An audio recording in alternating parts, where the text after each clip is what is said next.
Nous voilà face à l'ancienne entrée de la cathédrale. Elle n'a été utilisée que jusqu'au XIIe siècle pour laisser sa place à la porte des morts sur la façade nord. Regardez le tympan en haut, symbole des premières œuvres de l'art roman dans le pays. Celui de droite représente la crucifixion.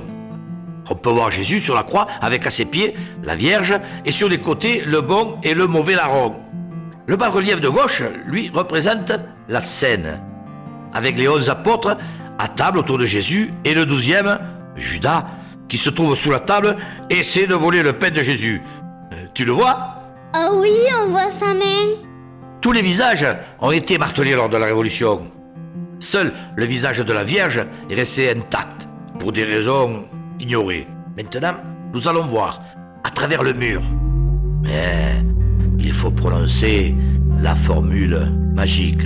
S'impose, Thomière, faites que je vois à travers les pierres.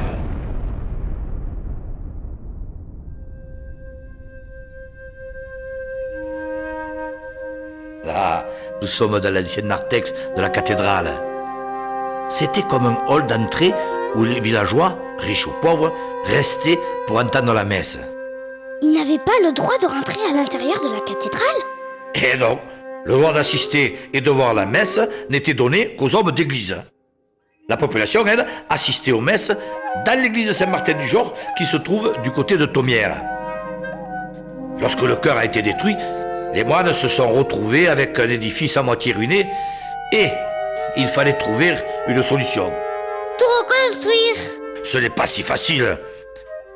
L'évêque Persène de Montgaillard aurait bien voulu, mais son chapitre était contre car c'était beaucoup trop cher.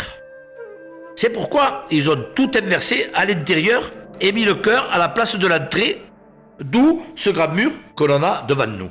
À quoi ça servait les deux passerelles au-dessus? Il y avait un étage? Eh non, ma petite, c'est des arches de renfort pour soutenir le mur. Regarde sur le côté. Tu es en dessous de la tour du clocher, avec le mécanisme pour actionner les cloches.